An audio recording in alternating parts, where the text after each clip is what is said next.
मध्य प्रदेश के बुंदेलखंड में स्थित ये स्थान प्राचीन काल से ही ऋषियों, मुनियों, तपस्वियों और साधकों की स्थली रही है। वर्तमान समय में भीमकुंड का ये स्थान धार्मिक, पर्यटन और वैज्ञानिक शोध का भी केंद्र बना हुआ है। ये भीमकुंड मध्य प्रदेश के छतरपुर जिले से करीब 75 किलोमीटर दूर स्थित बाजना गांव में मौजूद है। इस कुंड को देखने और इसमें नहाने के लिए बहुत से लोग दूर दूर से आते हैं। किस्सों कहानियों में बताया जाता है कि इस कुंड का संबंध महाभारत काल से भी है, जिससे इसका महत्व और बढ़ जाता है। भीमकुंड की खासियत यह है कि इसका पानी बेहद साफ और निर्मल है, जहां लाखों की संख्या में मछलियां ऊपर तैरती हुई दिखाई देती हैं। जब भी कोई आस्थावान व्यक्ति इस कुंड में स्नान करने के लिए आता है तो न तो मछलियां पानी के अंदर जाती हैं और ना ही उन्हें किसी प्रकार का डर होता है, क्योंकि उस व्यक्ति से इतनी सकारात्मक ऊर्जाएं निकलती हैं। भीमकुंड एक ऐसा नाम है जो आज भी वैज्ञानिकों के लिए एक रहस्य का केंद्र बना हुआ है। भीमकुंड की गहराई नापने के लिए कई वैज्ञानिकों ने दिन रात एक कर दिए, लेकिन आज तक कोई भी वैज्ञानिक और संस्था ये पता नहीं कर पाई कि आखिर भीमकुंड की गहराई कितनी है और आखिर क्यों इस कुंड का पानी नीला दिखाई देता है।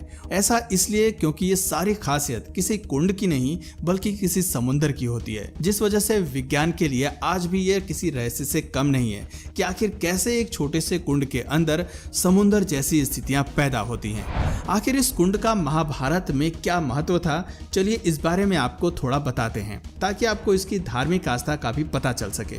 दरअसल ऐसा माना जाता है कि पांडव जब अज्ञातवास में रह रहे थे तब उन्होंने अपना कुछ समय भीमकुंड के आसपास गुजारा था, क्योंकि ये पूरा इलाका पथरीला है और चारों तरफ पहाड़ियां हैं, इसलिए यहाँ कोई आता जाता नहीं था। कहते हैं कि कई दिनों तक घूमते घूमते द्रौपदी को जब प्यास लगी तो पांडवों ने इधर उधर पानी की तलाश की, लेकिन आखिरकार जब उन्हें कहीं पर भी पानी नहीं मिला तो भीम ने अपनी गदा से एक चट्टान में जोरदार प्रहार किया और उसके नीचे से एक बड़ा सा जलाशय निकला। मगर उस जलाशय के अंदर जाने के लिए कोई रास्ता नहीं था और इसलिए अर्जुन ने अपने बाणों का प्रयोग करते हुए वहां एक रास्ता बनाया और इस तरह न सिर्फ द्रौपदी ने बल्कि पांचों पांडवों ने भी अपनी प्यास बुझाई। और चूंकि ये कुंड भीम द्वारा बनाया गया था इसलिए इसे भीम कुंड कहा जाता है।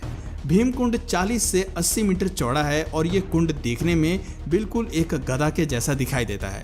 भीमकुंड के चारों तरफ आज भी कुछ निर्माण कार्य दिखाई देते हैं, जो इस बात का प्रतीक है कि पांडवों ने भीमकुंड के अंदर लगभग 1 वर्ष तक का समय बिताया था और शायद कुछ समय के लिए यहाँ तपस्या भी की थी। ऐसा कहा जाता है कि जब भी किसी तरह की कोई प्राकृतिक आपदा जैसे बाढ़, भूकंप या सुनामी आने वाली होती है तो इस कुंड के जल का स्तर अपने आप बढ़ने लगता है और यहाँ के लोग इस संकेत को देखकर समझ जाते हैं कि जल्द ही कहीं ना कहीं प्रकृति का प्रकोप बरसने वाला है। साल 2004 में सुनामी आने से पहले भी इस कुंड में अचानक कुछ हलचल पैदा होनी शुरू हो गई थी, जब इस कुंड से पानी की लहरें 15 से 20 फीट ऊंची तक अचानक उछलने लगी और देखते ही देखते पूरे देश में ये बात आग की तरफ फैल गई। इसी घटना के बाद से भीमकुंड के दर्शन करने वाले लोगों की संख्या काफी बढ़ने लगी। कुछ दिनों बाद देश विदेश की मीडिया और दुनिया भर के वैज्ञानिक भी यहाँ पहुंच गए, जिसके बाद भीमकुंड पर शोध शुरू किए गए कि आखिर कैसे इस कुंड में समुद्र की तरह हलचल हो रही है। हैरानी की बात तो यह है कि वैज्ञानिक कई दिनों तक इस कुंड की गहराई को नापने की कोशिश करते रहे और कई गोताखोरों ने कुंड के अंदर जाकर देखा, पर लगभग 22 फीट पानी के अंदर जाने के बाद वो लोग आगे नहीं जा पाए, जैसे कोई ताकत उन्हें आगे जाने से रोक रही हो। एक बार तो एक विदेशी वैज्ञानिक ने कुंड की गहराई का पता करने के लिए 200 मीटर पानी के अंदर तक कैमरा भेजा था, लेकिन फिर भी इसकी गहराई का पता नहीं चल पाया। वैज्ञानिकों का कहना था कि इसकी गहराई नापना संभव नहीं है। इसके अलावा यहाँ गहराई में कई क्विंटल वजन की मछलियाँ मौजूद हैं और अंदर पानी का बहाव भी बहुत तेज है और साथ ही नीलम पत्थर के जैसी एक बड़ी चट्टान भी है।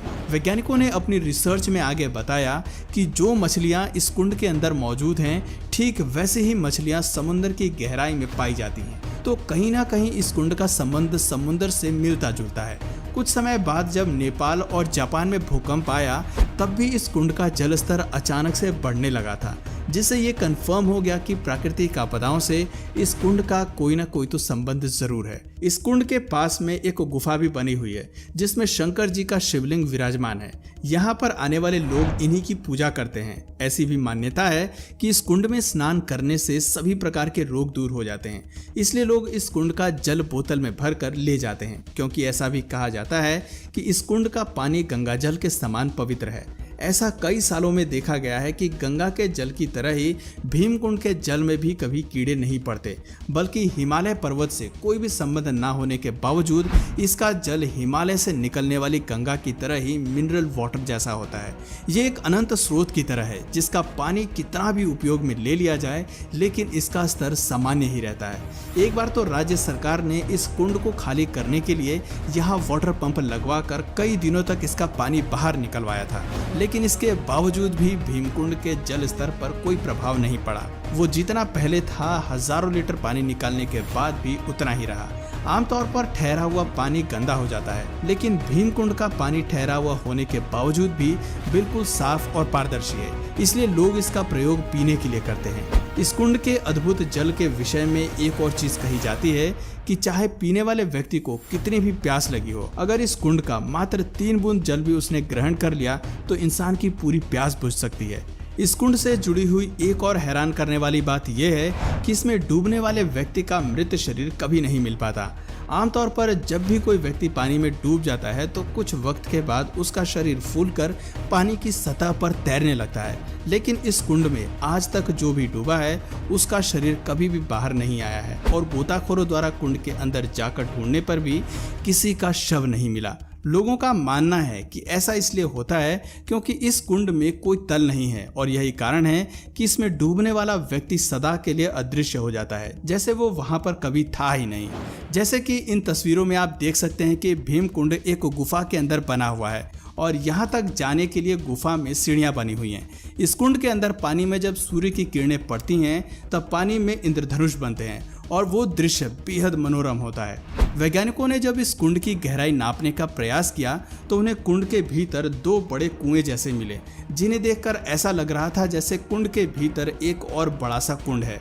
उनका मानना है कि इनमें से एक कुएं से जल आता है और दूसरे कुएं की मदद से बाहर निकल जाता है। हालांकि इस कुंड के नज़दीक मौजूद लोगों का मानना है कि कुंड का भीतरी संबंध समुद्र के साथ है, जहां से बहुत तेज लहरों के साथ पानी आता जाता रहता है। भीमकुंड के पास एक बहुत बड़ा मैदान है और वहां हर साल मकर संक्रांति के दिन बहुत बड़ा मेला भी लगता है। ऐसी मान्यता है कि 18वीं सदी के अंतिम दशक में बिजावर रियासत के महाराजा ने इस स्थान पर मकर संक्रांति के दिन मेले का आयोजन किया था और तब से आज तक मेले की ये परंपरा वर्तमान समय में भी मौजूद है और हर साल इस दिन काफ़ी संख्या में लोग यहाँ आते हैं।